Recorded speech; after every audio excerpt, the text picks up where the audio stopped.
There's a place in the world where shadows breathe, where the echoes of a forgotten age still whisper through the stone. Picture yourself standing at the threshold of the Mines of Moria, torch in hand, its flickering light barely holding back the yawning darkness ahead. The air is thick with the weight of centuries, carrying stories of dwarven kings, glittering treasures, and something far older, something that watches from the deep. Whether you're joining us under the silver glow of moonlight or the first light of dawn, we'd love to know where in the world are you listening from tonight.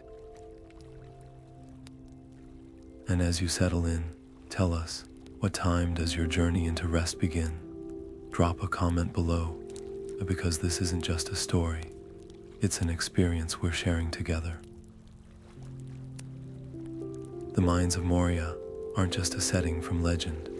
They are a living, breathing monument to ambition and ruin.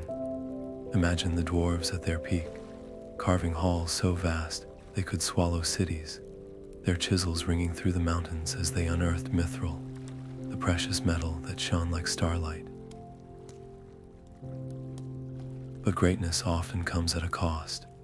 Beneath the grandeur lay greed, and beneath greed something darker. The deeper you go, the heavier the silence becomes, until even the sound of your own breath feels like an intrusion. This is a place where history doesn't just sleep, it waits. Tonight, we're stepping into those echoing halls, tracing the footsteps of those who dared to venture before us. From the towering pillars of Khazad-dûm to the treacherous Bridge of Khazad-dûm, every stone has a tale to tell. But be warned, Moria rewards curiosity with peril. The air hums with the memory of Balin's doomed expedition, and if you listen closely, you might hear the distant scrape of claws against rock. So light your torch, steady your nerves, and let's uncover the secrets of Moria together, because some stories aren't meant to stay buried. The stone steps groan underfoot, each one a little more worn than the last, as if the mountain itself is sighing under the weight of time.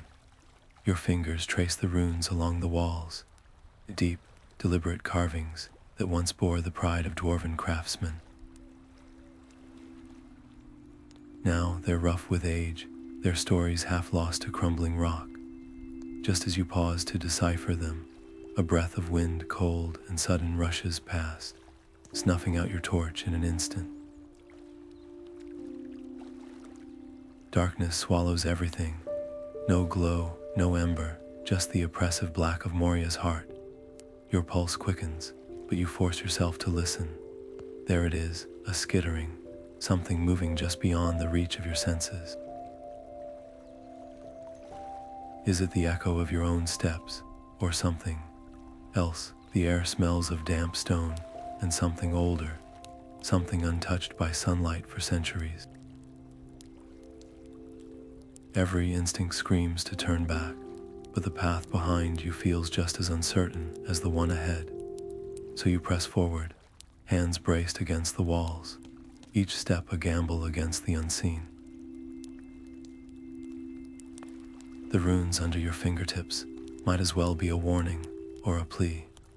Either way, Moria doesn't give up its secrets lightly, and in the dark, even memory plays tricks.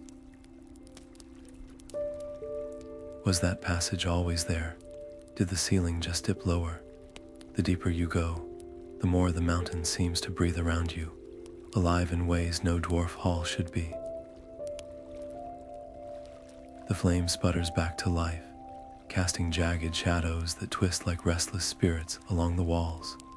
For a moment, you swear the light catches something, a flicker of movement where no living thing should remain.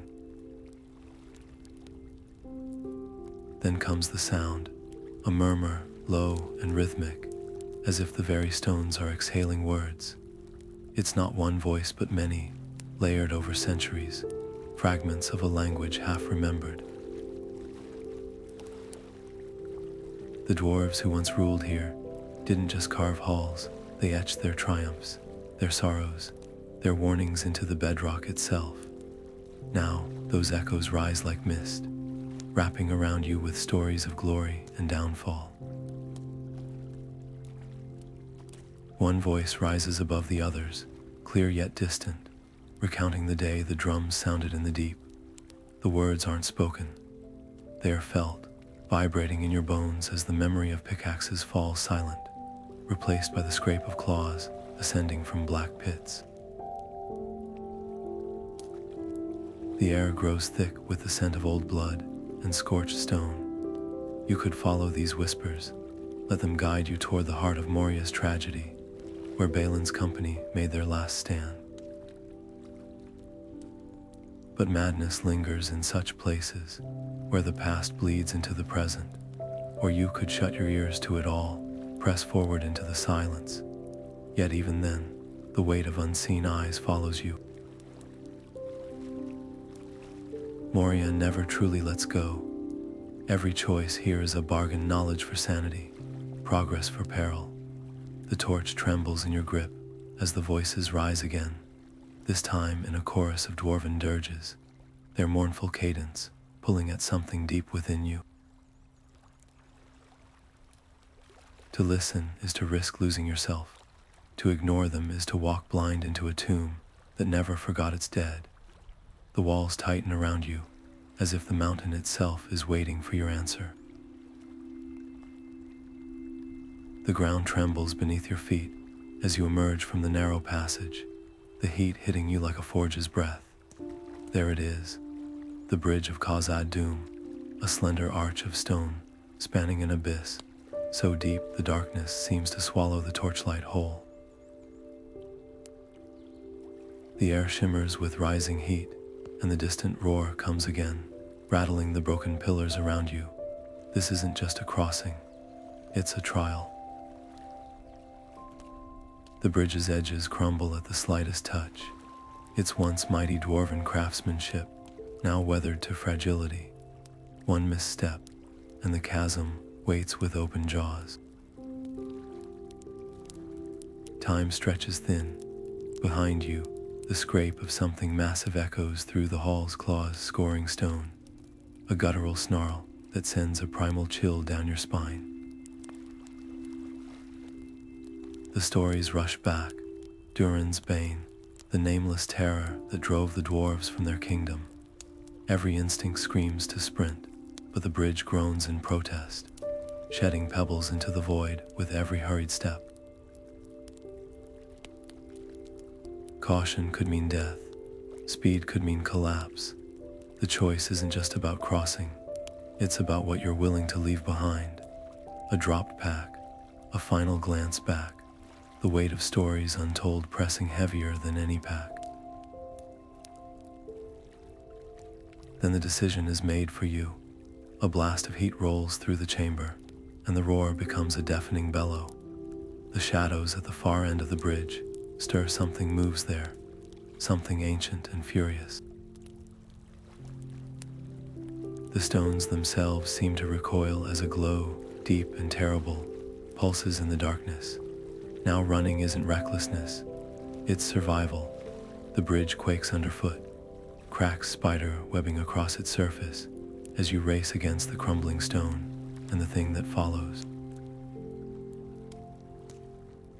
This is Khazad-dûm's final lesson. Some paths offer no safe choices, only the desperate hope that the other side is closer than it seems. The last step lands on solid ground just as the bridge shudders, and behind you, the abyss claims what remains.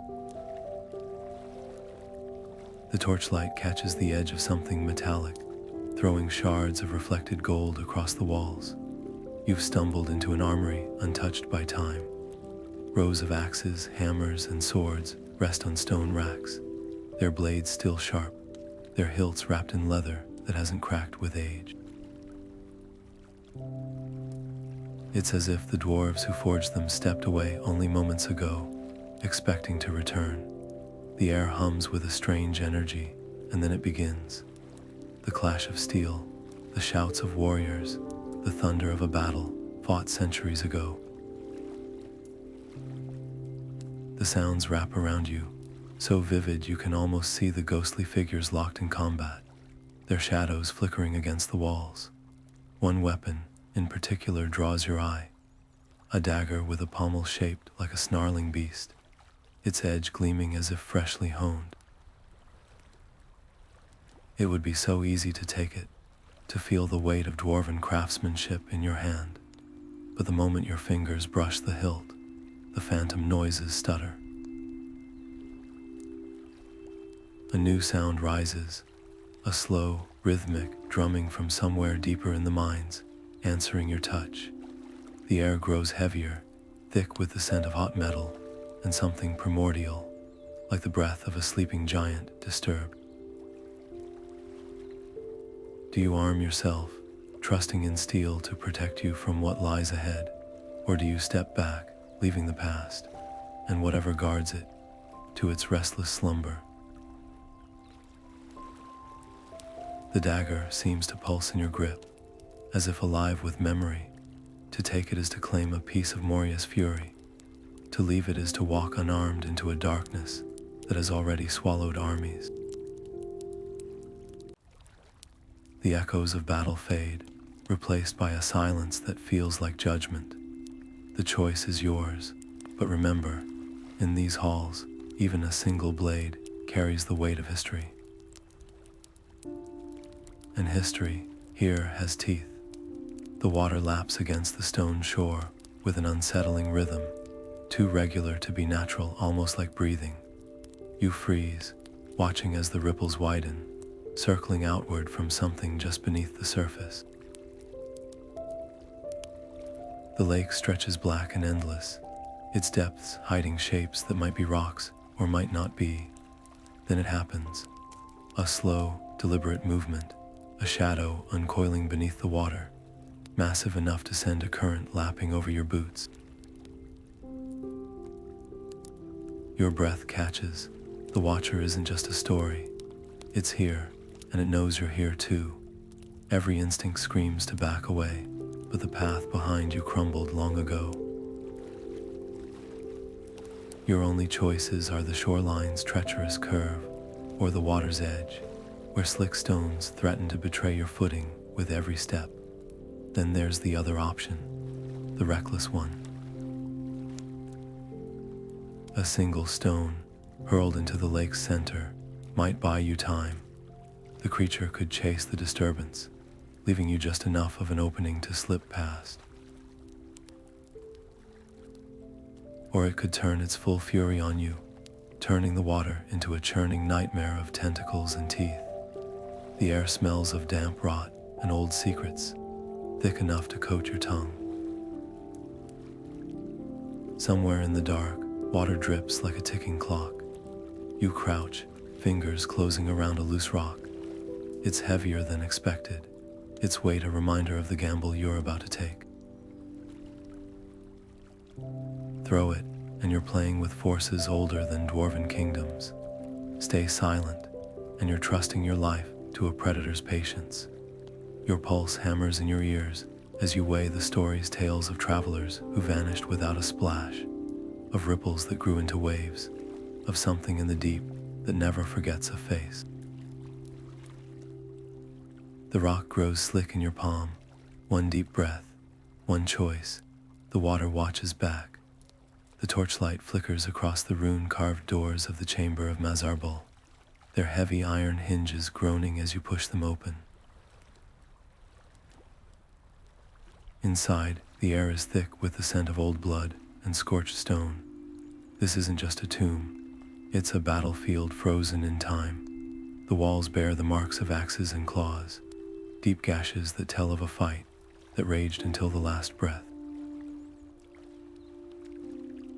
At the center lies Balin's sarcophagus, its once proud engravings now choked with dust. But it's the book that pulls your gaze, the Book of Mazarbal, its pages splayed open as if begging to be read. The silence here is different, not empty, but heavy, like the pause between a drawn breath and a scream. The book's brittle pages rustle without a breeze, their ink still dark, as though the words were written yesterday. Lean closer, and you can almost hear the scribe's frantic scratching, the desperate record of a colony unraveling. They are coming. One entry reads, the letters jagged with haste. The drums never stop. Each line is a fraying thread in the tapestry of Moria's fall, a first-hand account of hope, crumbling into horror. But knowledge like this comes at a price. The dwarves who wrote these words are gone, yet their fear lingers, seeping into the parchment like a stain. To read it is to invite their nightmares into your mind, to see the shadows move at the edge of your vision, to feel the weight of their despair. Or you could shut the book, leaving its secrets to the dead. Yet even then, the whispers follow, tugging at your curiosity like cold fingers. A draft stirs the pages, flipping them to the final entry. The handwriting here is barely legible, the ink smeared as if by trembling hands. We cannot hold. The east gate has. The rest is torn away, but the meaning is clear. This room isn't just a memorial, it's a warning, and warnings in Moria are rarely given lightly. The torch sputters, casting long shadows that twist into shapes too deliberate to be chance. Something watches from the dark, not just the ghosts of dwarves, but the thing that hunted them. The book lies between you like a challenge. Turn the page, and the past becomes your burden. Walk away, and the unknown becomes your companion. The chamber holds its breath, waiting. A chill crawls up your spine, not from the cold stone, but from the unmistakable feeling of being watched. You spin around, torch held high, and there they are, two pale, luminous eyes floating in the darkness, wide and unblinking.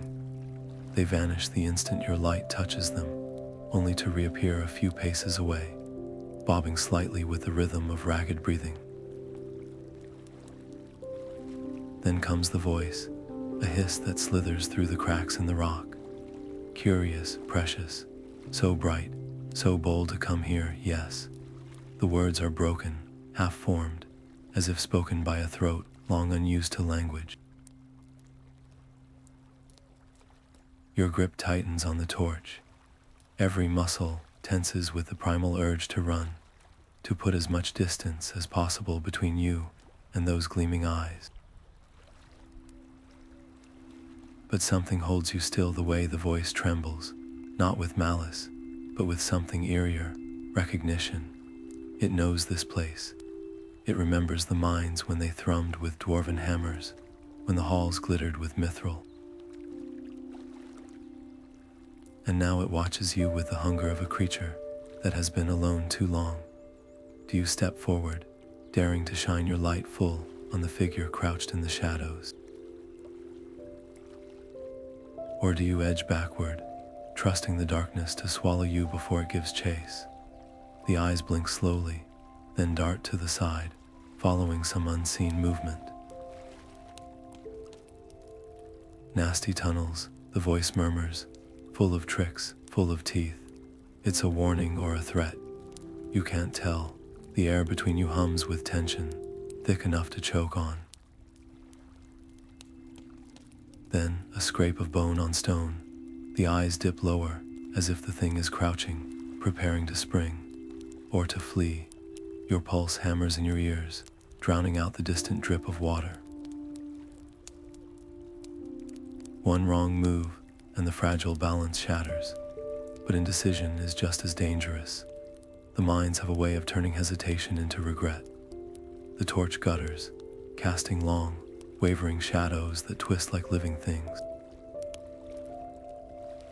In the flicker, you catch a glimpse of long, skeletal fingers curling around a rock, of a mouth stretched too wide in a grin that holds too many teeth. The choice crystallizes in an instant. Stand your ground and risk, learning what kind of creature has survived in these depths for centuries. Or turn and run, knowing those eyes will follow you into every dark corner ahead. The voice rises again, softer now, almost pleading. Lost, lost. We could help, yes, if it's kind. The words hang in the air like a spider's thread, fragile and full of poison. Trust is a currency rarely spent in Moria, and some debts can't be repaid. The ground vibrates beneath your feet, a slow, steady pulse that rises through the stone like a heartbeat, deep, resonant, impossible to ignore. At first, it could be mistaken for distant thunder, but the rhythm is too deliberate, too alive. Drums, not the clean strikes of dwarven war songs, but something heavier, something that sounds less like music and more like a summons. The noise swells, echoing through the tunnels until the walls themselves seem to tremble in answer. You press a hand against the rock, feeling the vibrations crawl up your arm. Whatever makes that sound isn't just near, it's moving closer. The air thickens with the scent of scorched earth and old iron, a metallic tang that coats the back of your throat. Memories of stories flood in, tales of Durin's bane, of fire and shadow given form. But this isn't just one creature. The drums are a chorus, a warning, a hunt. A side passage yawns to your left, narrow and choked with rubble just wide enough to squeeze into, if you're willing to risk getting trapped. Hiding would mean silence, stillness, praying whatever stalks these halls passes by without scenting you. But the drums don't fade, they quicken, matching the frantic pace of your own pulse. Time isn't on your side, or you could run. Ahead, the tunnel slopes downward, slick with moisture, the darkness broken only by the occasional glint of mithril veins in the walls. Speed is a gamble. Every footfall risks slipping. Every echoed step might as well be a beacon. Yet staying means waiting for the drums to find you. Then comes the scrape of something massive dragging against stone, the groan of ancient joints shifting in the dark. The drums grow louder, closer, until the very air thrums with their weight. Your torch gutters, the flame bending as if pushed by an unseen breath. A choice must be made now. The drums aren't just sound. They are a language, a history, a promise written in vibrations. To hear them is to know, deep in your bones, that Moria was never empty. It was sleeping, and now it wakes. The air turns thick and acrid, burning your throat with every breath sulfur and something older, something that reeks of the earth's molten heart. A flicker of movement catches your eye far below, where the chasm plunges into blackness. At first, it's just an ember, a single spark against the void. Then it grows, pulsing like a dying star, until the shadow behind it takes shape. Vast, winged, wreathed in fire that dances but does not consume. The Balrog. The name alone is a whisper of doom, a relic of an age when the world was young and nightmares walked openly in the light. Your feet root to the stone, muscles locked between the urge to run and the crushing understanding that there's no outrunning this. The creature doesn't rush. It climbs, each deliberate movement sending tremors through the rock, its flames casting monstrous shadows that writhe along the walls like living things. The heat rolls upward in waves, searing your skin, even from a distance. This isn't just fear, it's recognition. Some primal part of you knows what this thing is, knows it remembers the wars of gods and demons, knows it has no mercy left to give. A choked sound escapes you, half gasp, half prayer, and the Balrog pauses. Its head tilts, horns scraping against the cavern ceiling as it listens. The silence is worse than the roar. For one terrible moment, you're certain it's seen you, that it's savoring the scent of your terror like wine. Then the drums start again, deeper now, vibrating through your ribs.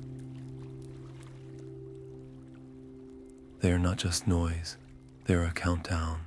The bridge ahead is your only path, its narrow arch swaying under your weight as you step onto it. One misstep, and the abyss waits. But the real danger isn't the fall, it's what's rising to meet you. The Balrog's wings spread, embers spiraling downward like dying stars, and the scream it unleashes isn't sound but pure force, a wall of heat and hatred that threatens to knock you into the dark. Every instinct screams to drop, to crawl, to make yourself small, but Moria doesn't reward cowardice. It devours it, so you stand.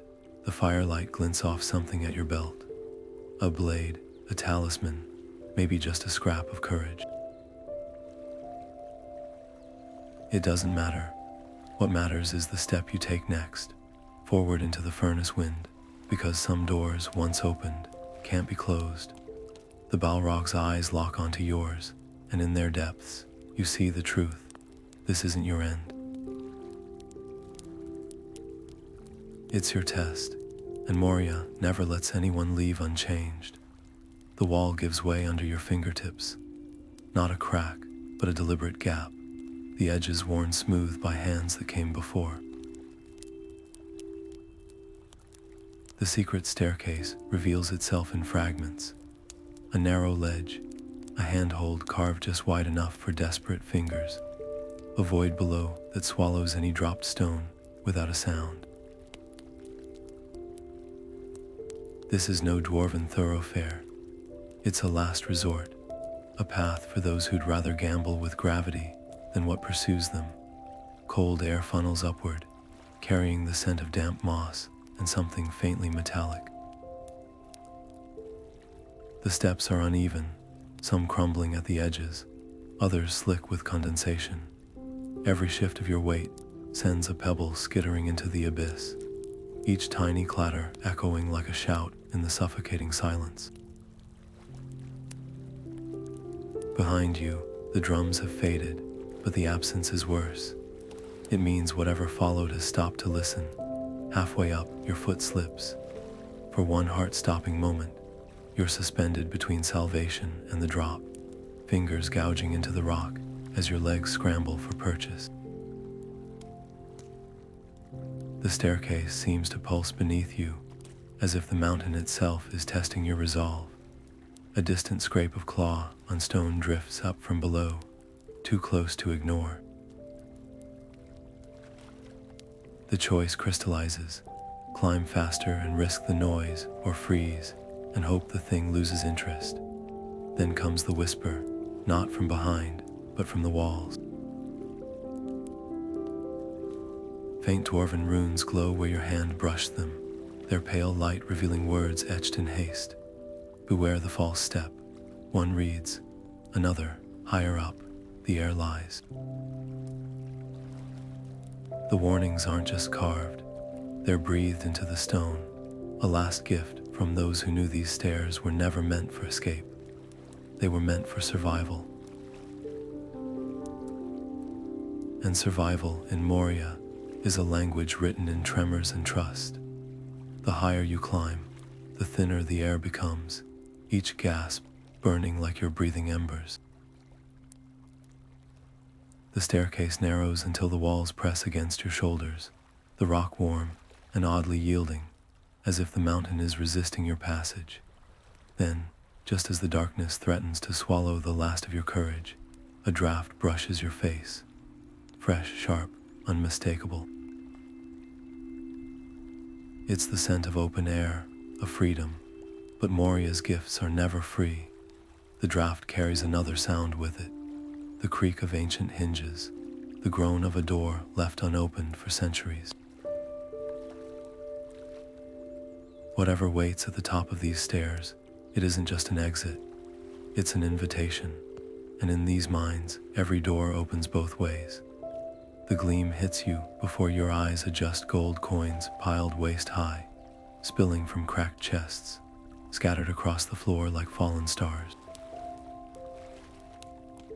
Mithril chalices catch the torchlight, their surfaces so polished they reflect your own widened eyes back at you. This isn't just wealth, it's a kingdom's ransom, left to gather dust in the dark. The air smells of tarnished silver and something subtler, something sweet and cloying like dried petals crumbling to dust. Your foot knocks against a goblet, sending it rolling with a clatter that echoes too loud in the hollow silence. Then comes the whisper, so faint you might have imagined it, the shift of fabric, the click of a talon against stone. The treasure isn't unguarded. Something lingers at the edges of the chamber, clinging to the shadows where the light doesn't quite reach. Your pulse hammers as you spot the first skeleton, a dwarf, still clutching a gem-studded crown in bony fingers, his remains slumped against a pillar, as if he'd sat down to rest and never risen. One coin wouldn't be missed, a single gold piece, slipped into your pocket as proof you'd stood here, that you'd faced Moria's depths and lived to tell of it. Your fingers hover over the nearest pile, close enough to feel the cold weight of history pressing into your palm, but the legends whisper of curses woven into dwarven gold, of treasures that carry the weight of their owner's doom. That skeleton didn't die defending this hoard, he died trying to leave with it. A draft stirs the dust at your feet, revealing runes etched into the floor. Lust for glitter births darkness. The warning is worn but unmistakable. Across the chamber, a shadow detaches itself from the wall, too tall, too thin, its limbs bending at angles no living thing should manage. It doesn't advance, it watches, waiting to see if you'll prove the runes right. The choice isn't between greed and virtue, it's between walking away whole or carrying a piece of Moria's hunger out with you. The gold glints, almost taunting. One coin, just one, but in these halls, even a whisper can wake the dead. The archway ahead is a slash of gold in the blackness, so bright it stings your eyes after hours in the dark. Freedom, the word tastes bitter on your tongue, because between you and that sliver of sky stretches the cavern floor, a vast, uneven plain of jagged rock and lurking shadows. The light doesn't reach here. Something moves in the gloom, a skittering rustle that could be rats, or could be the scrape of chitin against stone. Your muscles coil, torn between two terrors, the frantic dash across open ground, or the slow, silent creep that might avoid notice, but leaves you exposed for longer. The air here is different, thinner, sharper, carrying the faintest hint of pine from the world outside. It's a taunt, so close, but Moria's final lesson is cruelty. The cavern's ceiling drips with stalactites, their moisture plinking into hidden pools in a rhythm just uneven enough to mask other sounds. Your foot dislodges a pebble, and the tiny clatter might as well be a thunderclap. From the darkness comes an answering click, like mandibles snapping shut. Sprinting means noise, movement, the certainty of drawing every hungry thing in the cavern toward you. But speed also means seconds, not minutes of vulnerability. Your pack straps dig into your shoulders, suddenly heavy with every unnecessary item. The half-empty water skin, the rusted dagger, the crumbling map. Survival isn't about what you carry, it's about what you're willing to leave behind. Then there's the other path, edging along the cavern wall, where the shadows are thickest. It's slower, yes, but the rocks offer handholds, places to freeze if something stirs. Except, your fingers brush a patch of the wall, and it's not stone.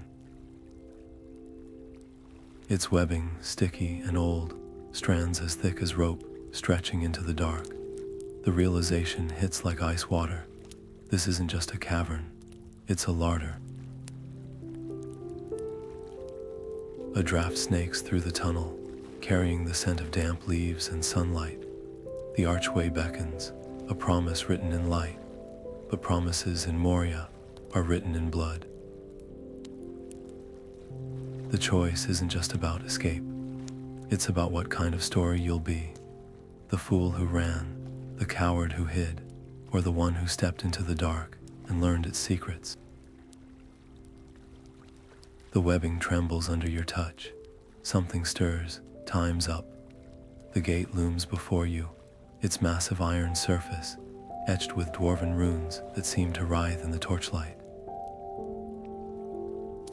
Not a barrier, not exactly a test.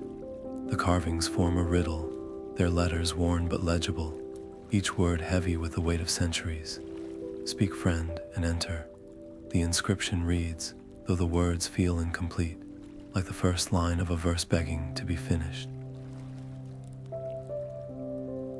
Your breath comes quick, the air thick with the scent of damp metal, and something else, the musk of panic, because the silence behind you is breaking. Distant footsteps, the skitter of claws. Time was already thin, and now it's fraying. The answer should be simple. Dwarves love their wordplay, their layers of meaning. But desperation claws at your thoughts, scattering logic like leaves in a storm. Is it a password? A gesture? The torch gutters as you press a hand against the cold metal, half expecting it to swing open at your touch. Nothing. The gate remains stubborn, its surface unyielding as the mountain itself. Then it hits you not as a revelation, but as a whisper from some half-remembered tale. The riddle isn't about what you say, it's about how you say it. The word, friend in the ancient tongue, isn't just a noun, it's a verb, an invitation. Your voice shakes as you speak it aloud, the syllables rolling awkwardly off your tongue. For a heartbeat, nothing happens.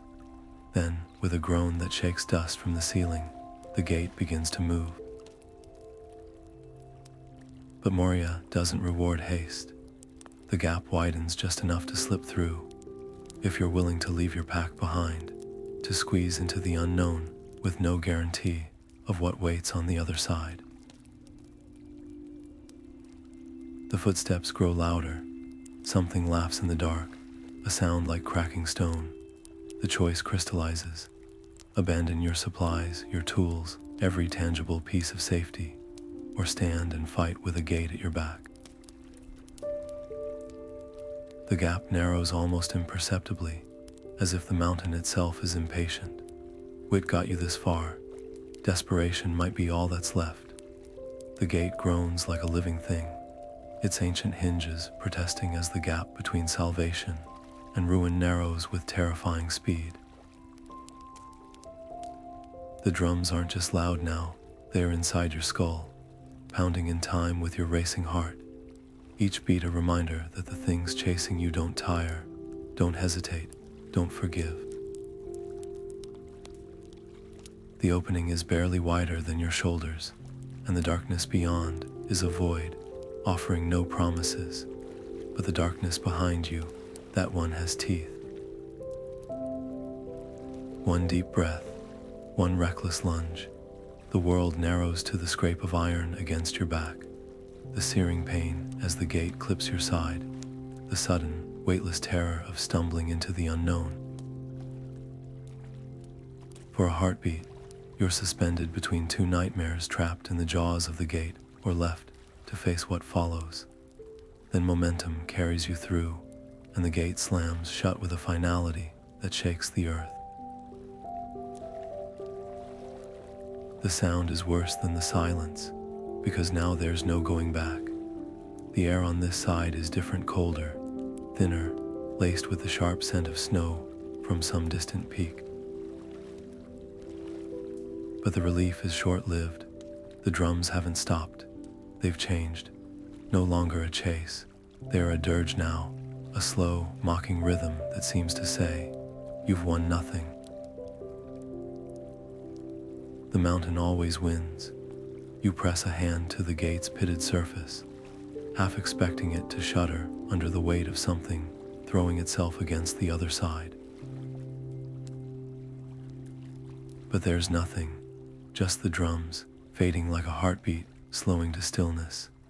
Ahead, the tunnel slopes upward, the first faint glow of daylight painting the rocks in hues of pale gold. Freedom, or the illusion of it, because Moria never truly lets go. Its stories cling like shadow, its lessons etched into your bones. You take a step, then another, each one heavier than the last. Not from exhaustion, but from the weight of knowing some doors, once closed, can't be opened again, and some choices aren't about surviving the dark. They're about learning to carry it with you. The light grows brighter, the air sweeter, but the last thing you hear as you cross the threshold isn't birdsong or wind. It's a whisper, so faint it might be memory. Remember us. The gate stands silent behind you. The mountain keeps its secrets, and you walk away, forever marked by what you've left behind. The sunlight hits like a physical blow, blinding, merciless, stripping away the last traces of Moria's clinging shadows. You stagger forward, lungs burning with clean air, knees buckling against solid earth. Then the ground shudders, not the tremble of exhaustion, but the deep, gut-wrenching heave of the mountain itself tearing apart. The Balrog's final roar splits the sky, a sound so vast it doesn't reach your ears. It vibrates through your bones, rattling teeth, shaking loose every memory of fire and shadow you'd hoped to leave behind. Turning feels like betrayal, but you do it anyway. The mines yawn behind you, their great stone mouth crumbling inward, pillars snapping like kindling as the tunnels collapse in on themselves. Dust plumes skyward, swallowing the entrance whole. It's not destruction, it's a burial. The mountain is sealing its own wounds, entombing Durin's bane and all the other nameless things that slithered in the deep. A part of you wants to cheer. The rest knows better, because the weight in your pack isn't just the mithril dagger or the tattered pages of the Book of Mazarbal. It's the whispers that still hum in your skull, the drum beats, the hissing voice that called you precious, the last desperate scratch of dwarven pens before the dark took them.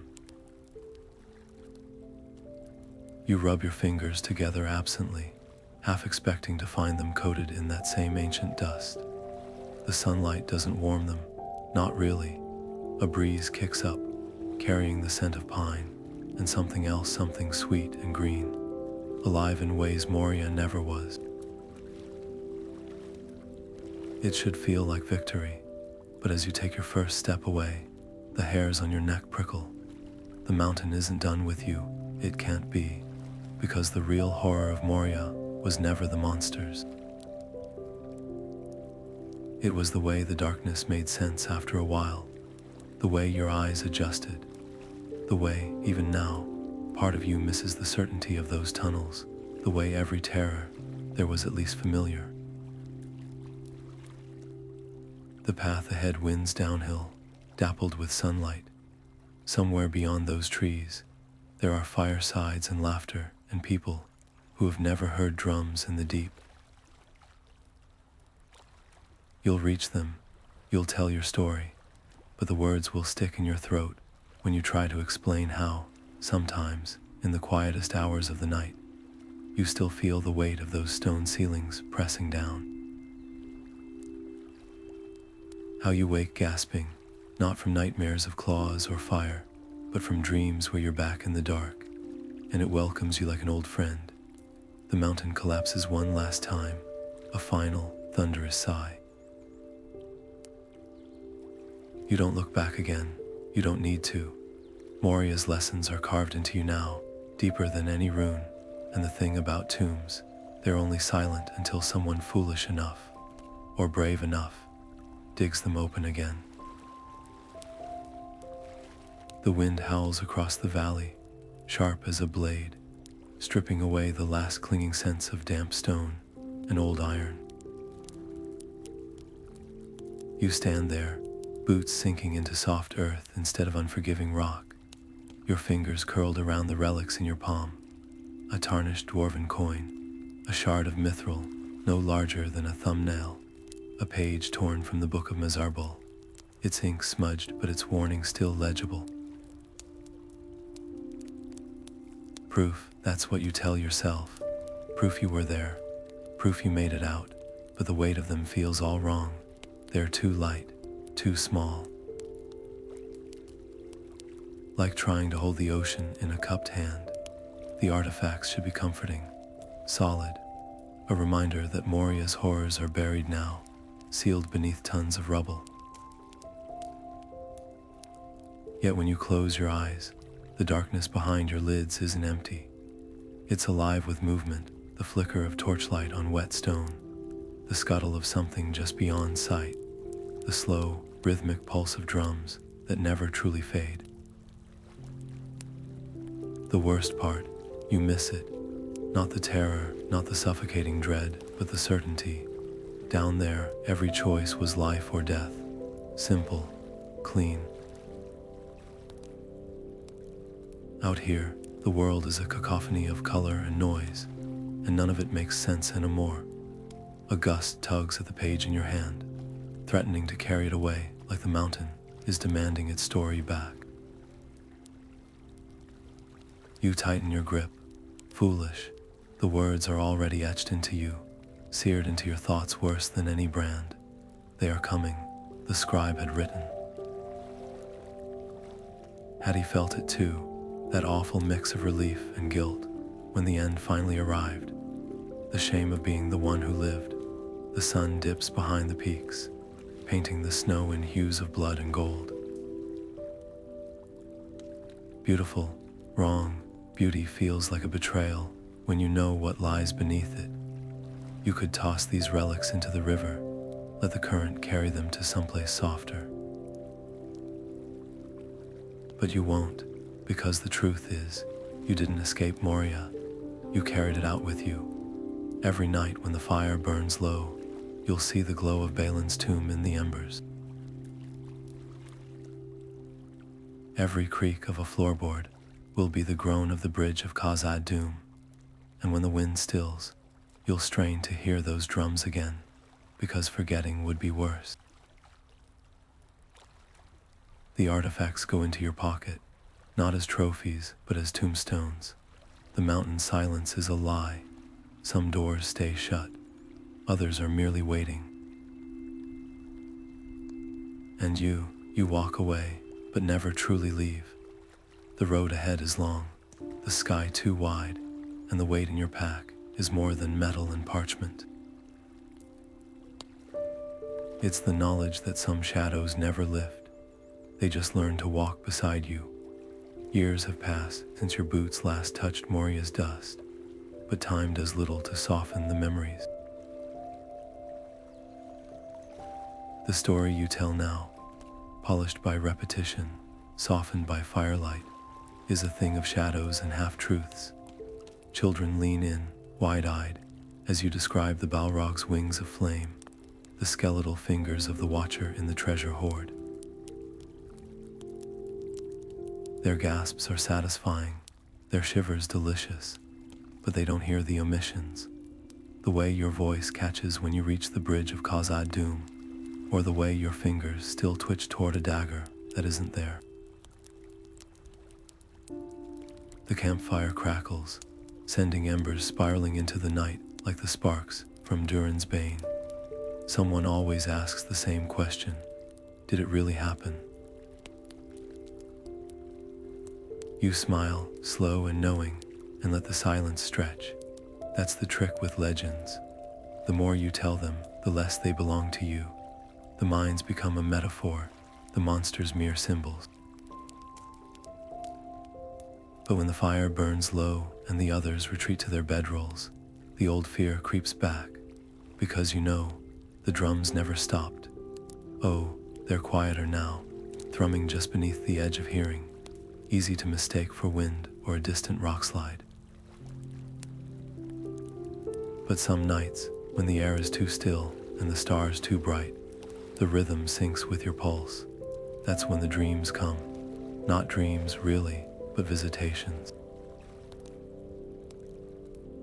The scent of damp stone, the weight of the Book of Mazarbal in your hands, its pages fluttering as if turned by unseen fingers, and always, always, the sound of something moving in the dark, patient as erosion.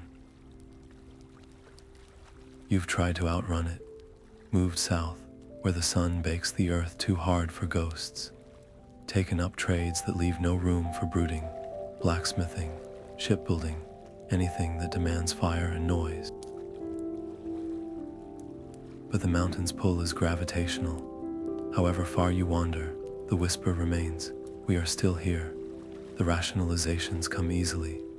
Maybe it's just your mind stitching together old terror and older guilt. Maybe every traveler who's brushed against the dark carries this same itch between their shoulder blades. But then you meet another, a merchant with hollow eyes, a minstrel whose songs always return to the nameless dark, and you recognize the look. No words are needed. The knowing hangs between you like smoke, so the legend grows, reshaped with each telling, but the core remains, not as a warning, though the children take it that way. Not as a boast, though the drunkards raise their mugs to your courage, but as a question, one that coils around your ribs and tightens when the wind howls just so. If a mountain swallows its secrets, does it ever truly digest them?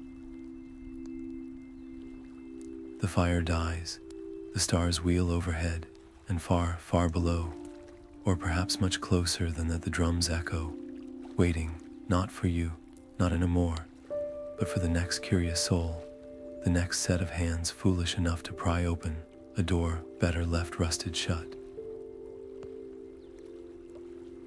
You close your eyes, the night breathes back.